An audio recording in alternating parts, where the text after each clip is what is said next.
Hello everybody, this is Major General Relativity with the first video in my ReactorCraft tutorial series.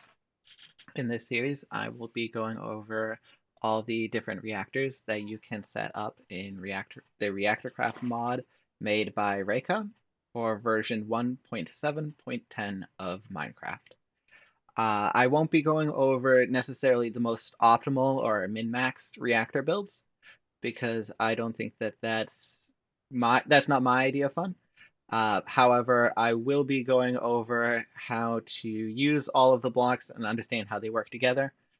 And obviously, I will be covering how to build a working reactor and some of the very easy ways that you can use for space efficiency, fuel efficiency, various things.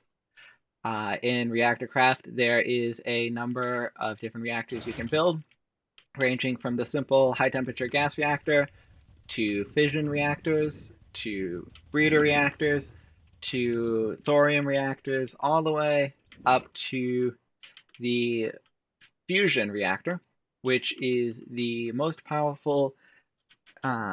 most powerful generator for any of Reika's mods. And I'm sure it's possible to build a better one, but it's the best generator that I have seen for 1.7.10 Minecraft in terms of power output. And the most important part is the ReactorCraft handbook, which does contain basic instructions for all the blocks, for instance, the isotope centrifuge, which, if you plan to progress into the mod at all, you will definitely be seeing plenty of interaction with this. It talks about the minimum speed. If you've used the RotaryCraft handbook, you know what to expect. The advantage of watching my videos, of course, is that, especially for the structures, there is a 3D representation uh, in the handbook, but I find it difficult sometimes to go from the handbook to the game, especially because you have to open and close the handbook while you're working on the structure. Whereas with a video or other format, you can have the video up on one window and Minecraft up in the other. So I'll be covering the reactors, but I will also be covering a good amount of the support infrastructure, like the turbines, the generators, the isotope centrifuges, the electrolyzers, and how to build a compact setup. As you'll see through the videos, uh, the reactors tend to progress.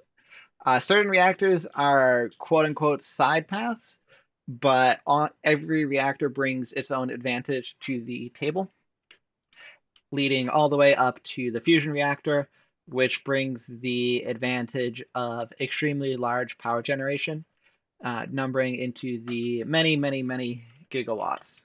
Uh, and so the next episode will cover the high temperature gas reactor, which, as you would have it, is the first tab in the ReactorCraft manual about the reactors. Before setting up even the high temperature gas reactor, it is, of course, recommended to read the ReactorCraft handbook. I keep wanting to say RotaryCraft, but the ReactorCraft handbook. And at least look at the descriptions for the blocks, which helps settle some of the basics of how to set everything up.